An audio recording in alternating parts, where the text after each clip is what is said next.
Okay, welcome students.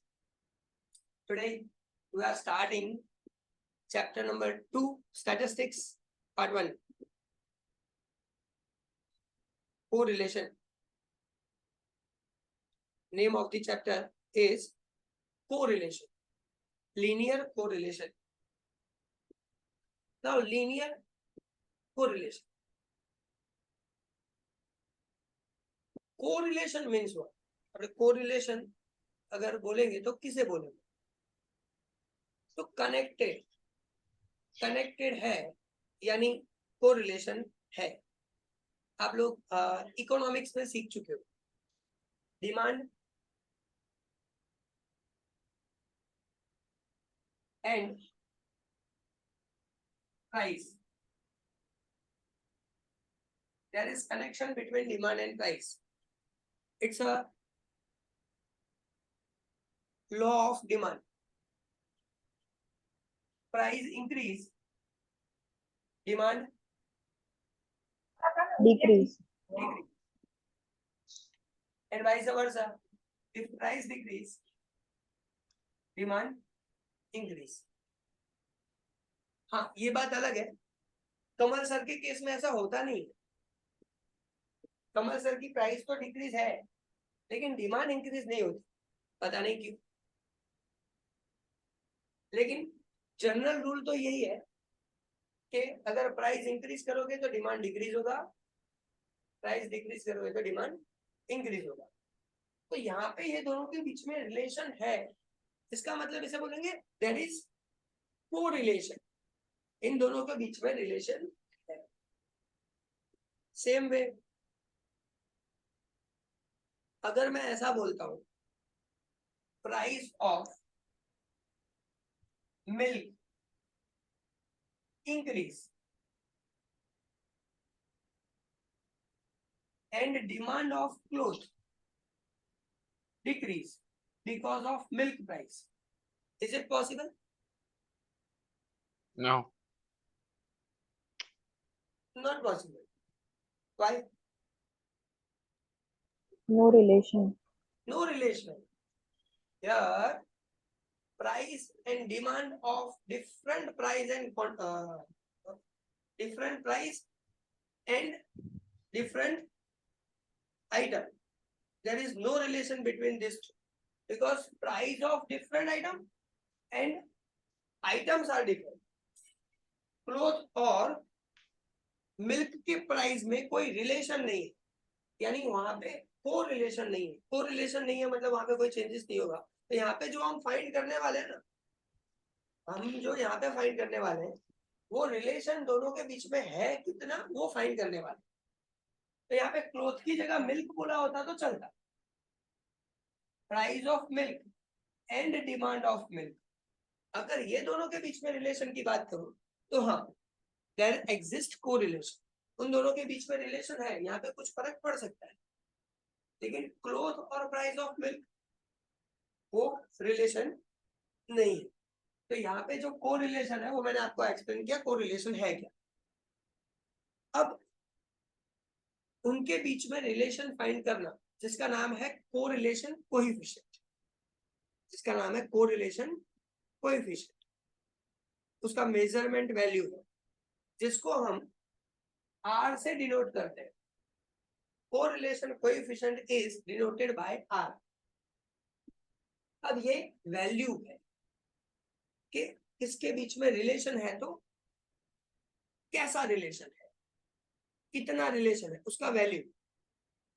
जैसे कोई ऐसा होता है जिन दोनों के बीच में 100% रिलेशन होता है. तो 100% रिलेशन, अब 100% भी दो तरीके से हो सकता है. वो दोनों कट्टर दुश्मन है, ऑपोजिट डायरेक्शन है. देखो दोनों 100% ऑपोजिट तो वो नेगेटिव रिलेशन हुआ. 100% पॉजिटिव तो पॉजिटिव रिलेशन. एग्जाम्पल बता रहे, अगर प्राइस बढ़ा तो यूनिट सप्लाई भी क्या होगा, बढ़ेगा. प्राइस बढ़ा तो सप्लाई भी बढ़ेगा। क्यों सप्लाई बढ़ाएंगे? ज्यादा प्रॉफिट कमाने के। तो ये दोनों के बीच में पॉजिटिव रिलेशन है, एक बढ़ा तो दूसरा भी बढ़ा। लेकिन अगर डिमांड की बात करो तो ऑपोजिट डायरेक्शन में रिलेशन है। तो रिलेशन तो है, तो दो टाइप के रिलेशन हो सकते हैं, एक होता है पॉजिटिव, एक होता है नेगेटिव। एक होता है 100% पॉजिटिव, एक होता है 100% नेगेटिव। कभी कभी थोड़ा नेगेटिव भी हो सकता है। जैसे अगर मैं क्लासरूम में बात करूं तो क्लास में क्या होता है, कमल सर के बारे में 100% नेगेटिव, ये जब भी आते हैं फालतू बात ज्यादा करें, 100% नेगेटिव। अच्छा कोई और सर आता है 100% पॉजिटिव, इनका कोई प्रॉब्लम नहीं है। कोई और सर, थर्ड टीचर या थर्ड सर आएगा, वो 50-50 लगेगा, 50% पॉजिटिव है 50% नेगेटिव है। तो रिलेशन में भी क्या हो सकता है, 100% पॉजिटिव 100% नेगेटिव, थोड़ा पॉजिटिव थोड़ा नेगेटिव, ऐसे अलग अलग टाइप के रिलेशन होते हैं। हमको फाइंड करना है कोरिलेशन कोएफिशिएंट आर, यानी कि आर का वैल्यू फाइंड करो। 100% पॉजिटिव है, 100% नेगेटिव है, यानी ये ऐसे बोल सकते 100% प्लस 100% माइनस, और थोड़ा थोड़ा प्लस और थोड़ा थोड़ा माइनस। चलो आप लोगों में से कोई बताओ, थोड़ा थोड़ा प्लस यानी कहां तक, कोई भी नंबर। 50 हाँ 3 ना 99 प्लस है वही सेकंड सर 99 बस 98 80% 50% 70% 20%, ये प्लस 100 से ज्यादा हो सकता है क्या? नो सर सिंपल, 100 से ज्यादा पॉसिबल नहीं है। अच्छा माइनस में बात करो तो 89 minus this all the things minus, तो ये माइनस में भी हो सकता है, -99%, -98%, -50%। तो ये वैल्यूज हो सकती है जिसको हम बोलेंगे कोरिलेशन कोएफिशिएंट आर। अब देखो ये 100% तो आप लोगों को छोटे थे तब सीखते थे, परसेंटेज का साइन है, मतलब ये हटाओ 100 डिवाइड बाय 100, आंसर क्या आएगा? 1 अच्छा यहाँ पे भी -100 है परसेंटेज, तो परसेंटेज हटा दो, -1 तो ये 98 का बताओ है नहीं 1 98% हो तो कैसे लिखेंगे, क्या लिखेंगे? परसेंटेज निकाल देना है।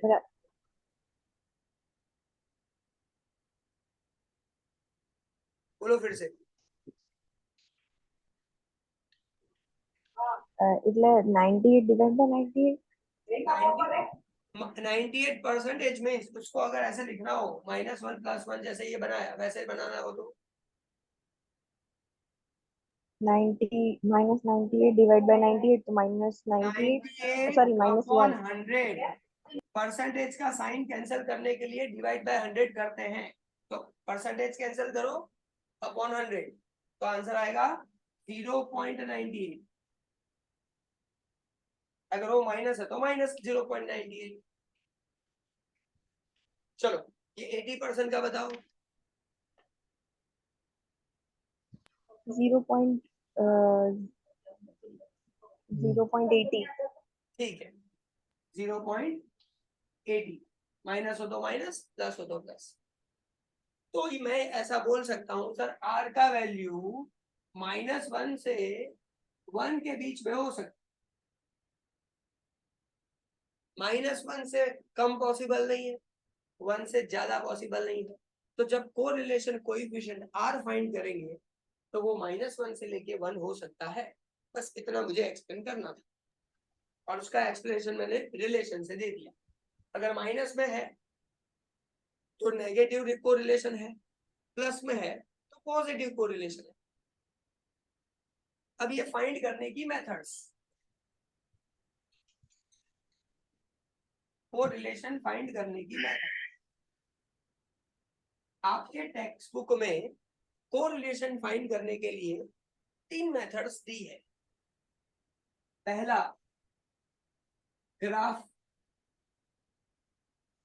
Graphical method, second number Karl Pearson method, and third Spearman's method.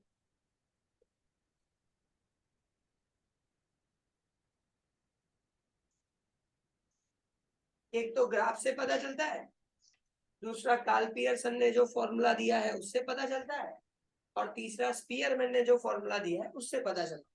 ये 3 अलग अलग मेथड से हम लोग रिलेशन फाइंड कर सकते हैं।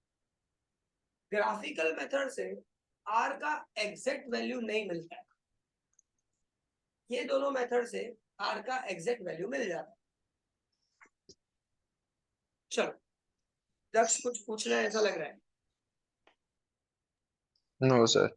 ओके, अब हम लोग जो बात करेंगे, जो मुझे करवाना है वो आप लोगों को मैं करवाना चाहता हूं कार्ल पियर्सन मेथड। चलो तो स्टार्ट करता हूं। कार्ल पियर्सन ने क्या बताया?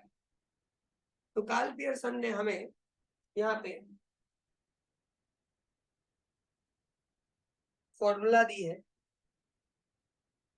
आर फाइंड करने के लिए, और वो फॉर्मूला आपको अच्छी तरीके से मगअप करनी है। लिख रहा हूं, sigma x minus x bar y minus y बार। चलो ये मैंने जो लिखा उसमें किसी को कोई डाउट है तो पूछ ले। Numerator sigma x minus x bar y minus y बार।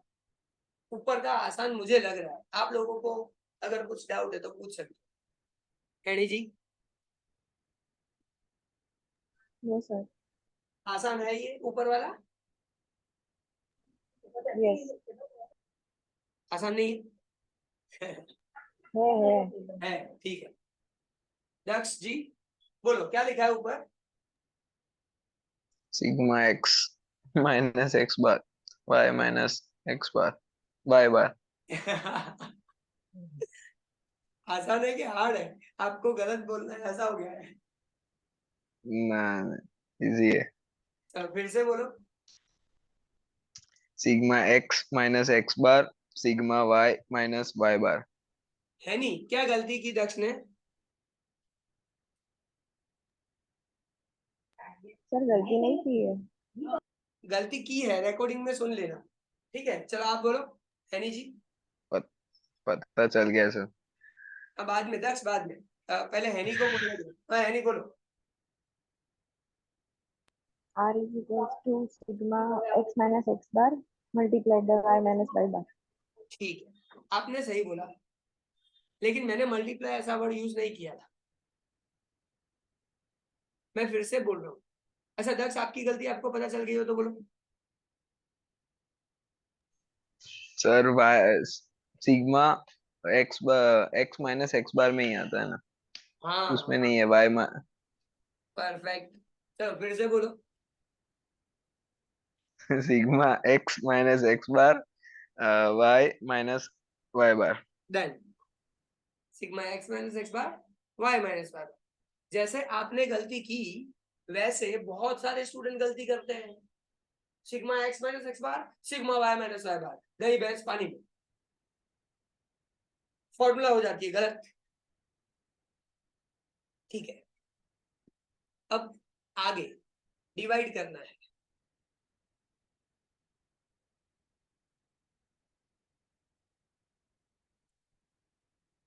ये जो ऊपर लिखा है ना उसी को नीचे अलग अलग लिखना है। सिग्मा एक्स माइनस एक्स बार यहाँ, सिग्मा वाई माइनस वाई बार यहाँ, और एक्चुअली ये सिग्मा एक्स माइनस एक्स बार वाला नहीं है, यहाँ पे स्क्वायर, यानी हम बोल सकते हैं sigma x minus x bar square sigma y minus y bar square दोनों का रूट। अगर ये फॉर्मूला लिखा तो ये पूरा फॉर्मूला बन गया हमारा आर, कोरिलेशन कोएफिशिएंट आर। अगर कोई दो वेरिएबल के बीच में हमें कोरिलेशन कोएफिशिएंट फाइंड करना है तो ऐसे कर सकते। चलो अब फॉर्मूला थोड़ा और आसान हो गया, ये याद करना भी आसान हो गया। कोई डाउट है तो पहले पूछ सकते। चलो ठीक, नो सर। डाउट नहीं है, मान लेते हैं, आगे जाते हैं। दूसरी formula R is equal to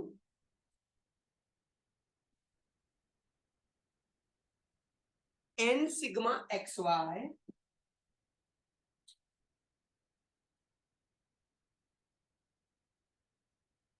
n sigma x y minus sigma x sigma y. ये है मेरा न्यूमेरेटर। अब इसकी तरह ही है, खाली एक्स बार वाई बार नहीं है, n सिग्मा एक्स वाई, यहां पे लिखा n सिग्मा एक्स वाई। फिर क्या है सर, ये x अलग और ये सिग्मा y अलग, तो sigma x sigma y minus करना है, तो ये हो गया मेरा numerator n sigma x y minus sigma x sigma y, ये है मेरा न्यूमेरेटर। चलो फिर से मैं एक बार बोल रहा हूं, n sigma x y minus sigma x sigma y। आप में से जो भी बोलना चाहता है शुरू कर।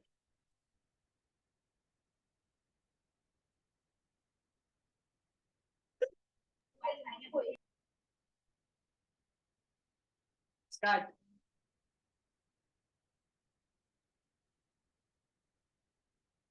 चलो हैनी जी आपको बोलना है, बोलो।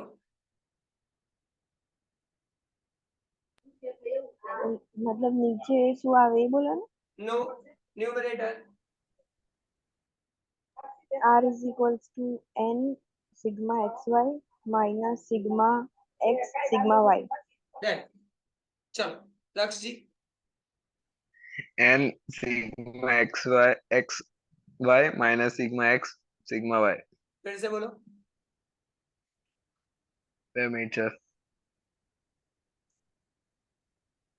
n sigma x y minus sigma x sigma y. Done. फिर से इसको भी याद रखना आसान है, हार नहीं है। थोड़ा सा सोचो कि हाँ ये सिग्मा एक्स वाई है, ये दोनों को अलग अलग sigma x sigma y minus, जैसे यहाँ पे नीचे रूट है वैसे यहाँ पे भी रूट है।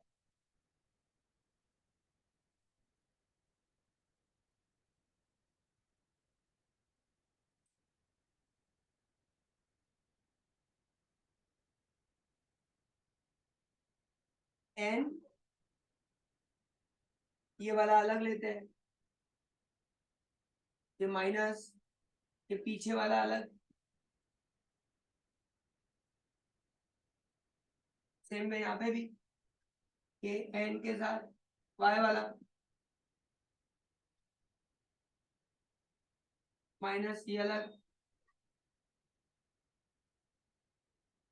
जैसे यहाँ स्क्वायर करना था वैसे यहाँ भी स्क्वायर करना है, n sigma x square minus sigma x whole square. ये दोनों में फर्क है, सब में सीखेंगे। Same way n sigma y square minus sigma y whole square. तो ये सेकंड फॉर्मूला हुआ जो कार्ल पियर्सन ने दिया कि सर ये सेकंड फॉर्मूला, ये फर्स्ट, ये सेकंड।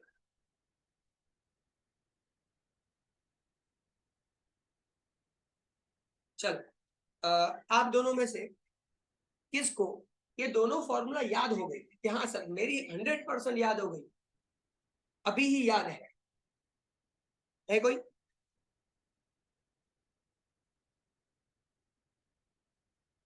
नहीं हुई, ठीक है। नेक्स्ट लेक्चर तक याद हो जाएगी आप दोनों में से किसकी? मेरी। हो जाएगी सर। दोनों की हो जाएगी, डन। चलो, तो तीसरी फॉर्मूला तो एकदम आसान है। खाली क्या चेंज करना है, ये u v लिखना है, x की जगह पे u लिखो और y की जगह पे v कर दो। n sigma u v minus क्या होगा? Sigma u sigma v sigma u sigma v, नीचे भी ऐसे ही अलग करो, n sigma sigma v u square minus sigma sigma u whole square, u n sigma v square minus sigma v whole square. काम खत्म, ये थर्ड फॉर्मूला बन गई। अब ये तीन फॉर्मूला तक ठीक है, अभी अभी इतना डोज ठीक है, बहुत हो गया। हम अब शुरू करने वाले हैं आगे। आज के दिन एटलीस्ट एक सम तो करेंगे ही करेंगे, और वो सम आप बनाओगे वो करेंगे। एक काम करते हैं ना, टेक्स्ट बुक में से ही करते हैं, बनाने वाला कहाँ करेंगे। जो सम एग्जाम में आ चुका है, एग्जाम में पूछ चुके हैं, वही सम करेंगे।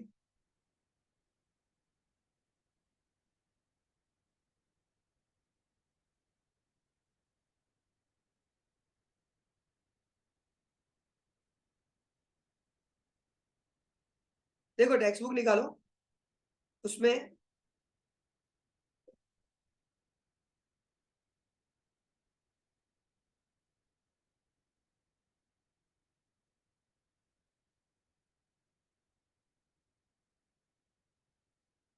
एक्सरसाइज 2.2 सम नंबर 1 देखो तो। पेज नंबर सर बोल रहा हूँ। पेज नंबर नहीं पता है, एक्सरसाइज 2.2 निकालो। Exercise 2.2 some number 1।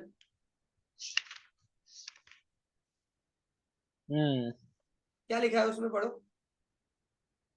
From the following information obtained from a sample of 7 families of society regarding height of father and height of his adult son, calculate the correlation coefficient. Okay, calculate correlation coefficient.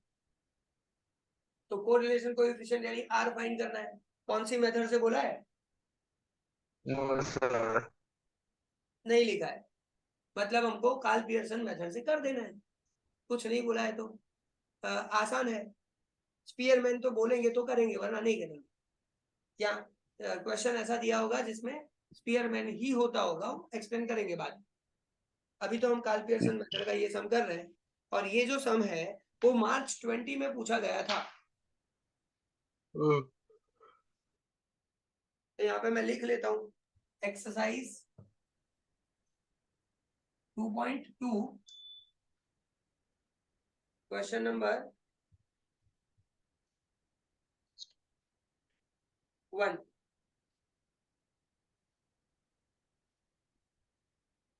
जो मार्च 20 में आ चुका है। तो from the 7 father and their son relation is given. Now first father's height बोलो। 170.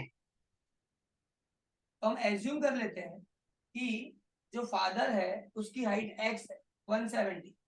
Next 16 father की बोलो, sorry. पहले x क्या दिया, पहले क्या दिया है आपको?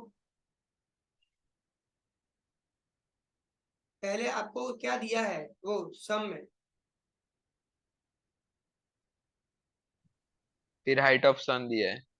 पहले हाइट ऑफ सन दिया है। पहले हाइट ऑफ फादर दिया है हाँ, तो फादर का सेंटीमीटर में। पहले फादर के सब बोल लो, चलो।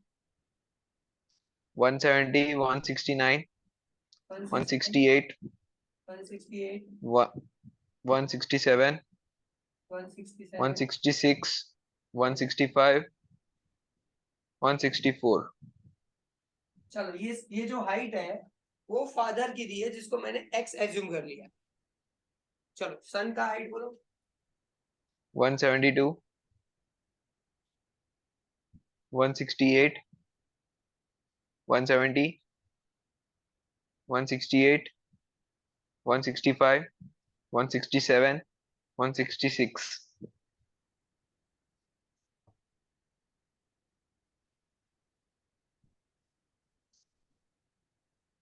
अब स्टूडेंट अगर थोड़ा सोचे क्वेश्चन को, तो आंसर हमारा पॉजिटिव आएगा कि नेगेटिव आएगा वो सोचते हैं। 170 से कम हुआ 169, 168, 167, ये कम होता जा रहा है, फादर का हाइट कम होता जा रहा है। सामने अगर सन का हाइट देखें तो पहले कम हुआ, फिर बढ़ा, फिर कम हुआ, कम हुआ, बढ़ा, कम हुआ। तो यहाँ पे तो थोड़ा गड़बड़ वाला है, लेकिन हाँ थोड़ा सेम लग रहा है, तो पॉजिटिव आंसर आने के चांसेस थोड़ा ज्यादा है। लेकिन हम लोग कॉन्फिडेंस से नहीं बोल सकते कि पॉजिटिव ही आएगा। पॉजिटिव आ सकता है क्योंकि कम हो रहा है। 72 से कम हुआ, फिर थोड़ा बढ़ा, लेकिन फिर से कम हुआ, फिर से कम हुआ। तो यहाँ पे भी कम हो रहा है, यहाँ पे भी कम हो रहा है, पॉजिटिव हो रहा है। कहीं रिवर्स भी हो रहा है, इसलिए कॉन्फिडेंट नहीं हूं कि पॉजिटिव ही आएगा, लेकिन पॉजिटिव के चांसेस ज्यादा है, इतना बोल सकता हूँ। एग्जैक्ट वैल्यू फाइंड करने के लिए ये मेथड करनी पड़ेगी जो यहाँ पे हमको दिया है। चलो यहाँ तक कोई डाउट है क्वेश्चन समझने में, कि सर क्वेश्चन को समझ में नहीं आया, मुझे ये फादर और सन का हाइट जो है उसके बीच में रिलेशन पॉजिटिव है कि नेगेटिव वो समझना है, आर फाइंड करना है, वो समझ में नहीं है, ऐसा है कोई आप में से तो बता दे। ठीक है, अब कैलकुलेटर फटाफट यूज करना है हमको। आप दोनों में से दक्ष एक्स का टोटल करो और हैनी वाई का करो, अगर हो गया है तो बता दो टोटल।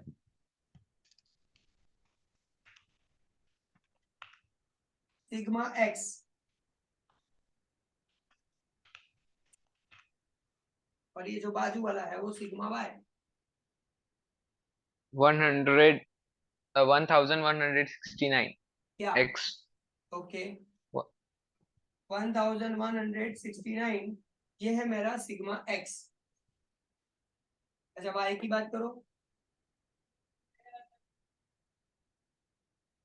सर 2 मिनट, हाँ बेटा।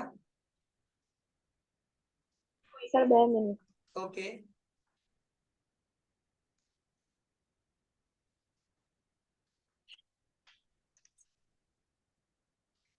Sir, 1176.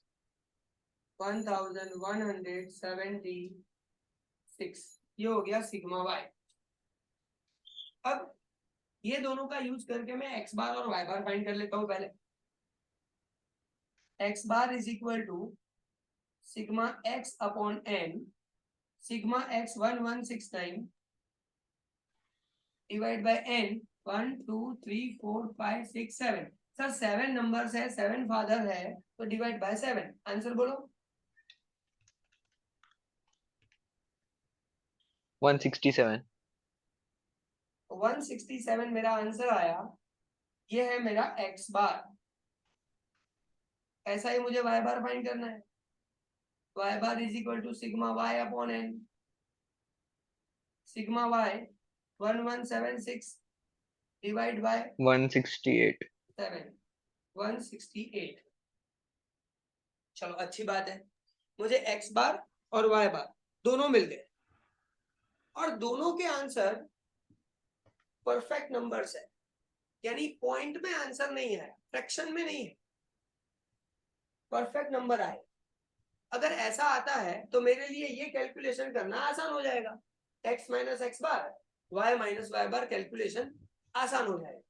तो मैं ये पहली वाली फॉर्मूला यूज कर लेता हूँ, क्योंकि ये दोनों परफेक्ट वैल्यूज आए हैं। तो यहाँ पे मैं करूंगा एक्स माइनस एक्स बार। अब यहाँ पे एक्स बार का वैल्यू है 167, तो एक्स में से मैं 167 माइनस कर लेता हूँ। सिंपल, ज्यादा क्या सोच रहा है। बिल्कुल आसान काम है। तो इसका मतलब क्या है समझना, ये सब वैल्यूज ऑफ एक्स है, ये सब वैल्यूज ऑफ एक्स है, ये सब में से मुझे 167 माइनस करना, यानी 170 minus 167 3, 169 minus 167 sir 2, 168 minus 167 1, 167 minus 167 0, minus 1 minus 2 minus 3, ये हो गया मेरा x माइनस एक्स बार, जिसका अगर मैं टोटल करता हूं तो आंसर आया 0, इसका टोटल आ गया 0। और हमेशा x माइनस एक्स बार 0 ही आएगा, हमेशा। चलो अब y माइनस वाई बार भी करके देख लेते हैं। ये y है, उसमें से मुझे y बार माइनस करना है। अब y बार है 168, तो मुझे y में से 168 माइनस करो, यानी ये जितनी भी वैल्यूज है y की, ये सब में से 168 माइनस कर दो। तो 172 minus 168 4 is 0, 170 minus 168 2 is 0, 165 minus 168 minus 3 minus 1 minus 1, इसका टोटल करोगे तो भी 0 आएगा।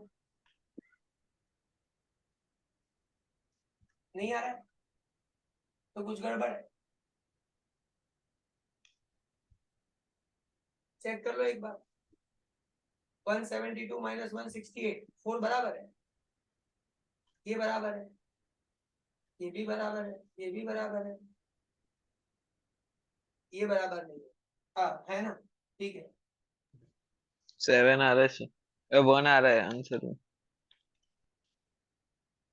तो ये y बार गलत होगा, और कहीं गलती है क्या? 167 यहाँ पे 2 आएगा,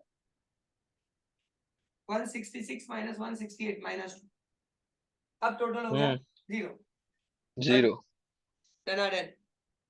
तो ये मिला मुझे x माइनस एक्स बार, ये मिला y माइनस वाई बार, और इसका टोटल करेंगे तो सिग्मा x माइनस एक्स बार, और इसका टोटल करेंगे तो सिग्मा y माइनस वाई बार, जो कॉलम है उसका टोटल करेंगे तो सिग्मा मिलेगा।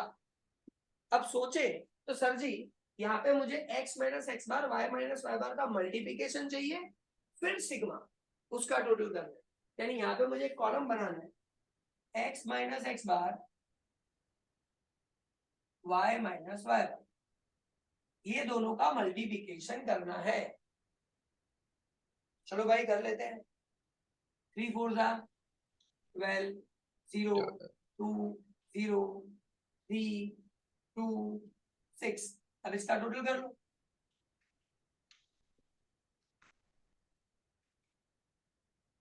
25, तो ये 25 टोटल किसका मिला? इसका, सिग्मा x माइनस एक्स बार y माइनस वाई बार, जो मुझे यहाँ चाहिए उसका मुझे टोटल मिला, सिग्मा x माइनस एक्स बार y माइनस वाई बार, वो मिला मुझे 25। चलो और आगे करते हैं। हाँ सर नीचे क्या चाहिए? x minus x bar square, फिर उसका सिग्मा, सिग्मा हमेशा लास्ट में देखना है, कॉलम कौन सा होना चाहिए? x minus x bar square, तो ये x minus x bar square बना लेते हैं, x minus x bar square, यानी जो x माइनस एक्स बार है वो सब का स्क्वायर कर दो, 3 स्क्वायर 9, 2 स्क्वायर 4, 1 स्क्वायर 1 0 1 4 9, अब टोटल कर दो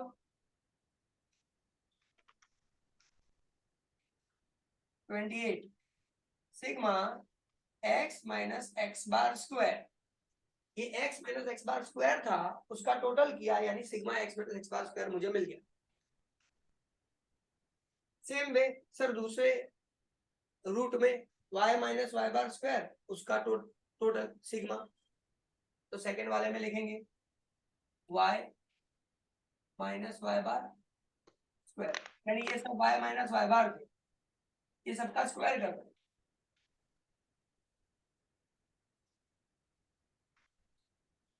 अब इसका टोटल करो 34 sigma y minus y bar square, ये y minus y bar square का टोटल किया तो sigma y minus y bar square मिल गया। चलो यहां तक किसी को कोई डाउट है तो पूछ।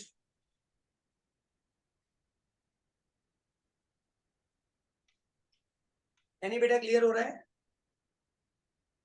Yes sir. ठीक है, अब ये फॉर्मूला लगा देते हैं, r is equal to sigma x minus x bar y minus y bar root sigma x minus x bar square second root sigma y minus y bar square. लगा दो formula के अंदर sigma x minus x bar y minus y bar, यानी ये रहा, ये है मेरा 25, यहाँ पे लिखा 25 divide by under root sigma x minus x bar square. Sir sigma x minus x bar square ये रहा 28, तो यहाँ पे लिखो 28 second under root sigma y minus y bar square, sir y minus y bar square 34, यहाँ पे लिखा 34 numerator 25, नीचे ये दोनों को मल्टीप्लाई कर दो 28 इंटू 34 952 952 इज इक्वल टू, अब ये 952 फिर रूट का साइन दबा दो कैलसी में 13.8544 854। 13 नहीं सर 30। अब ये दोनों को डिवाइड कर दो 25, पहले 25 लिखना 25 डिवाइड बाय 30.8544, आंसर प्लस में आएगा 8544 0.81। ये हो गया मेरा कोरिलेशन कोएफिशिएंट R।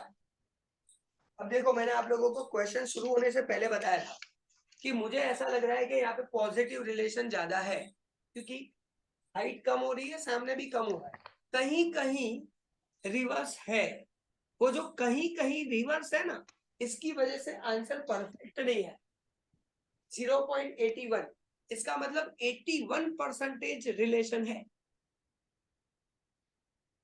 कहीं कहीं रिवर्स है, कहीं कहीं रिवर्स है। तो मैंने यहाँ पे बताया था सर ये रहा, यहाँ पे डिक्रीज होने की जगह इंक्रीज हो रहा है, यहाँ पे भी डिक्रीज होने की जगह इंक्रीज हो रहा है, तो कहीं कहीं रिवर्स है, इसलिए आंसर पॉइंट में आया, एग्जैक्ट वन नहीं है, यानी परफेक्ट कोरिलेशन नहीं है, ये पार्शियल पॉजिटिव कोरिलेशन है। पॉजिटिव तो है लेकिन कैसा, पार्शियल पॉजिटिव,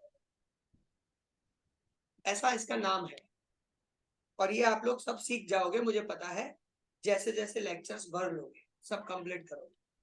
तो यहाँ पे मैंने आप लोगों को आज क्या किया, चैप्टर की शुरुआत की, ऐसा लग रहा है, ऐसा नहीं है, इतनी सारी चीजें सिखा दी ना, मैं गारंटी दे सकता हूं आपके 5 मार्क्स फिक्स हो गए। चलो कोई बोल सकता है 5 मार्क्स कौन से सम के होंगे? नंबर लास्ट सम के लास्ट सम कौन सा, नंबर बोलो, बताया था 43 43 44 44 डन। ठीक है, फिर भी ऐसे फिक्स नहीं होते, दो मेथड और, यानी दो फॉर्मूला और है, मेथड तो काल पियर्सन ही।